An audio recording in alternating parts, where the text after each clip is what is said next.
Meus amados irmãos, a paz do Senhor Jesus. Jó amaldiçoa o dia do seu nascimento. O texto é o livro de Jó, capítulo 3, versículos 1 ao 4. Assim nos diz a palavra do Senhor nosso Deus.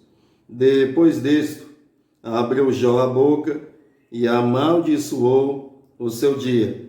E Jó, falando, disse: pereça o dia em que nasci, e a noite em que se disse, foi concebido um homem. Converta-se aquele dia em trevas, e Deus lá de cima não tenha cuidado dele, nem resplandeça sobre ele a luz. A história de Jó, ela é bem conhecida da maioria de nós. Inclusive, este assunto que está sendo tratado agora, no quarto trimestre de 2020, muito vem para nos esclarecer e para nos dar direção e compreensão da vida. Aqui nós temos um homem que está sendo provado por Deus. E nós, às vezes, até questionamos por que Jó foi submetido a tamanha provação. Permaneça aí atento a esta reflexão, que com certeza você terá esclarecimento e você vai entender por que Jó ter sido submetido a uma provação como esta. Mas antes, vamos dar aqui algumas pinceladas no trajeto de Jó até este momento, no qual ele abre a sua boca para lamentar, para amaldiçoar o dia do seu nascimento. Sabemos que Jó, primeiramente, é mencionado como um homem próspero, temente a Deus e que se desvia do mal. E o diabo, então, diz que Jó tinha motivos para obedecer a Deus, para ser temente a Deus, para se desviar do mal. E a partir deste diálogo entre Deus e o diabo, entre o diabo e Deus, se inicia por aí a provação de Jó. Primeiramente, ele tem os seus bens destruídos. Alguns são saqueados e outros são destruídos, como no caso das ovelhas, que fogo caiu do céu e destruiu. No caso dos filhos de Jó, um vento deu nos 4 cantos da casa, a casa caiu e os 10 filhos de Jó, então, morreram. Jó, então, agora se encontra pobre em termos materiais e também é arruinado em termos familiar, pois os seus filhos haviam morrido, e tudo aquilo significava muito naqueles dias, principalmente a grande família, pois era sinal de bênção. Percebemos que as mulheres do Antigo Testamento, que não conseguiam conceber, que não conseguiam ter um filho gerado em seu ventre, estas mulheres eram infelizes, e até as pessoas taxavam estas mulheres como sendo pessoas infelizes, porque estas não davam à luz. Pois uma família, um casamento, para ser abençoado, tinha que ter assim filhos, e muitos filhos até. E Jó tinha uma família com 10 filhos, 7 homens, 7 mulheres, do sexo masculino, do sexo feminino. E além da grande família, possuía muitos bens, e estes bens então foram aniquilados.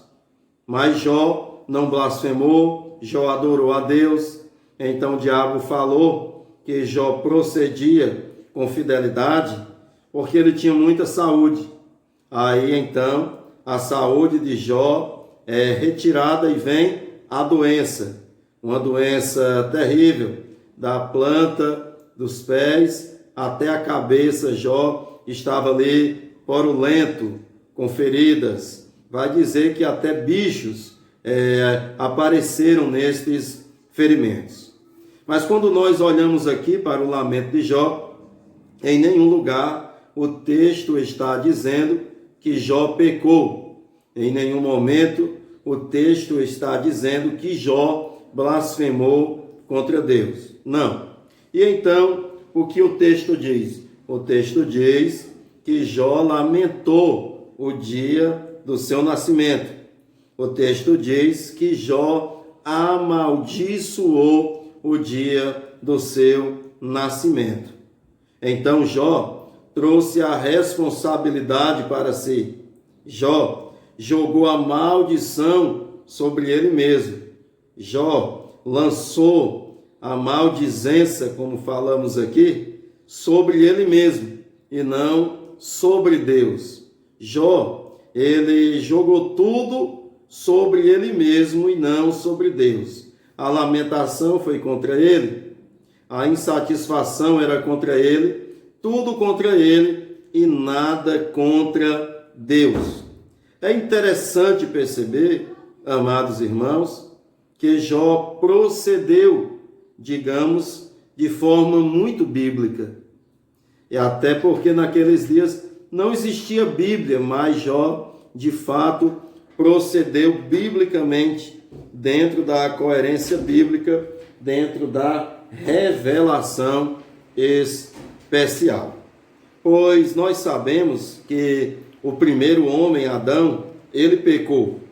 E 1 Coríntios, capítulo 15, versículo 22, nos fala que ali na morte de Adão, todos morreram.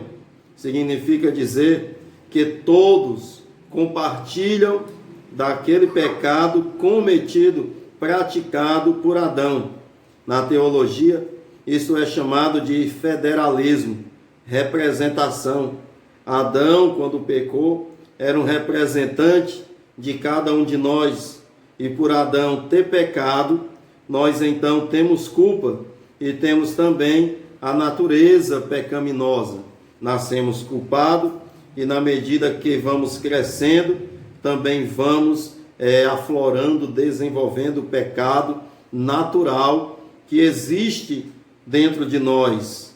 Ah, mas isso é injusto. Não é injusto, porque se você fosse Adão, você teria pecado também.